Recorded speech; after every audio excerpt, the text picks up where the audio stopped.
You are putting your service for the nation.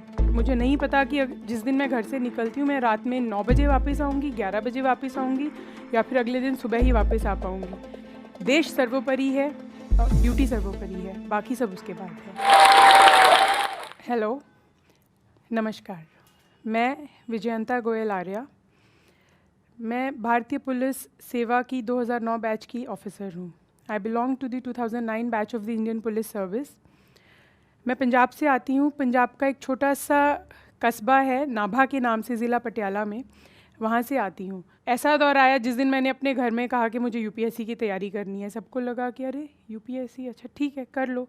तैयारी के दौरान ऐसा भी फेज़ आता था जब एग्ज़ाम का एक पड़ाव क्लियर हो गया, दूसरा नहीं क्लियर हुआ, तो आसपास ऐसे भी लोग थे जो कहते थे लगे रहो, कभी तो हो ही जाएगा, कभी ना कभी तो हो ही जाएगा। लेकिन मेरी माता, मेरी माँ, वो हमेशा मेरे साथ खड़ी रहती थी और ये कहती थी कि नहीं तुम करोगी, तुम ज़रूर कुछ ना कुछ करोगी। और पिताजी थोड़ा सा टेंस हो जाते थे और जब भी एग्ज़ाम नहीं क्लियर होता था तो वो हर किसी को ये कहते थे इस बार भी ये फ़ेल हो गई। तो मैं कहती थी पापा फ़ेल तो मत कहो, सुनने में बड़ा ख़राब लगता है, ये कह दो कि क्लियर नहीं हुआ बट फ़ेल मत कहो। मेरी मेहनत रही, उनका आशीर्वाद रहा और सबका प्यार रहा और यूपीएससी क्लियर हो गया। अब यूपीएससी क्लियर हो गया, रिज़ल्ट आ गया, तो सबको रैंक देख के लगा कि मोस्ट लाइकली रेवेन्यू सर्विस में जाएगी। उस समय मैंने उनको बताया कि मैंने रेवेन्यू सर्विस से ऊपर पुलिस सर्विस को प्रेफर किया हुआ है। यहाँ मैं आपको बताना चाहूँगी कि मैं एक बनिया परिवार से हूँ। जैसा कि मैंने कहा, आई एम विजयंता गोयल आर्या। तो सबको बड़ा आश्चर्य हुआ कि अरे ये तुमने क्या कर दिया, हमसे बिना पूछे पुलिस को रेवेन्यू सर्विसेज के ऊपर कैसे भर दिया। तो हमने बोला कि ये तो अब हो चुका है। तो वो बेचारे सोचने लगे क्या कुछ ऐसा हो सकता है जिससे अब पुलिस की जगह कोई और सर्विस मिल जाए। पुलिस तो बहुत चैलेंजिंग है, इसमें तो बहुत रिस्क भी हैं, बहुत डिमांडिंग भी है। But I said my decision is final, this is what I want. Even during the course of my interview board ने भी मुझसे पूछा था कि आपने पुलिस सर्विस को ऊपर प्रेफर किया है, तो इसकी कोई ख़ास वजह। तो उस समय भी क्योंकि मुझे ज़्यादा तो पता नहीं था, तो मैंने यही कहा कि sir I am not clear at this stage. I don't know what this service entails, but it just seems exciting to me. और ऐसा कह के मैंने कहा सर मैंने इसलिए इसको ऊपर प्रेफर कर दिया है।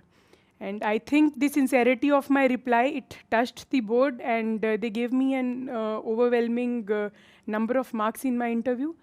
तो उसकी बदौलत इंडियन पुलिस सर्विस को ज्वाइन करने का मुझे ये सौभाग्य प्राप्त हुआ। आज मैं दिल्ली में जॉब कर रही हूँ। मेरे हस्बैंड देवेंद्र आर्या, वो भी इंडियन पुलिस सर्विस के ही ऑफिसर हैं, 2008 बैच के। I am a mother of 2। I have 2 sons aged 5 and 4. So you can well imagine I have a lot at hand. तो अमूमन तौर पे ये लगता है कि पुलिस की नौकरी के साथ बाकी सब हम किस तरह से निभा पा रहे हैं, किस तरह से कर पा रहे हैं। यकीन मानिए इसके लिए बहुत ज़्यादा कुछ नहीं चाहिए, सिर्फ साफ नियत और साफ इरादा चाहिए। अगर आपका निश्चय दृढ़ है कि आप अपने देश के प्रति अपनी सेवा को बाकी सब चीज़ों के पहले रखते हैं, तो यकीन मानिए आपके आसपास अपने आप ही एक वो माहौल बनने लग जाएगा कि सबको पता लगेगा कि आपकी क्या क्या प्रायोरिटीज़ हैं। मैं ये नहीं कहती कि मेरा घर मेरे लिए प्रायोरिटी नहीं है, मेरे बच्चे मेरे लिए प्रायोरिटी नहीं है, लेकिन मैं ये भी समझती हूँ कि जो पुलिस की नौकरी है, police job is an extraordinary job. You know, it is not like a normal 9 to 5 job. मुझे नहीं पता कि जिस दिन मैं घर से निकलती हूँ मैं रात में 9 बजे वापस आऊँगी, 11 बजे वापस आऊँगी या फिर अगले दिन सुबह ही वापस आ पाऊँगी। I have been in field duty for almost 9 years now. और फील्ड ड्यूटी बहुत ज़्यादा डिमांडिंग रहती है, दिन और रात की ड्यूटी रहती है। तो पीछे बच्चों के साथ दादा दादी, नाना नानी, चाचा चाची और मामा मामी का एक बहुत ही बड़ा सपोर्ट मैकेनिज़्म है।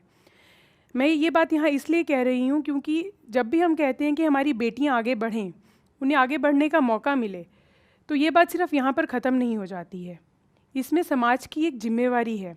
समाज की जिम्मेवारी है कि जब एक लड़की शादी के बाद एक महिला बन जाती है तो उसको वो सपोर्ट दी जा पाए कि वो अपने काम को, चाहे वो कोई सरकारी नौकरी है, चाहे वो कोई प्राइवेट जॉब है, चाहे वो कोई बिज़नेस है, उसको साथ साथ निभाने के लिए, उसको उसके पारिवारिक जिम्मेवारियों को निभाने के लिए उसको सपोर्ट किया जाए। मैं अपनी एग्जाम्पल इसलिए यहाँ कोट कर रही हूँ कि मुझे मेरे दोनों परिवारों का my maternal house as well as my in laws house, दोनों परिवारों का बहुत ज़्यादा सहयोग है, जिस वजह से मैं अपनी नौकरी को बखूबी निभा पाती हूँ। इसी तरह से मैं सभी mother in laws, father in laws, mothers and fathers, brothers and sisters, मैं सबसे यही अपील करूँगी कि हम अपनी बेटियों को वो एक कोऑपरेटिव एनवायरनमेंट दें, उनको एक ऐसा माहौल दें, एक ऐसा सपोर्ट मैकेनिज़्म दें कि वो जो भी करें उसको जस्टिस कर पाएँ, उसमें 100% दें।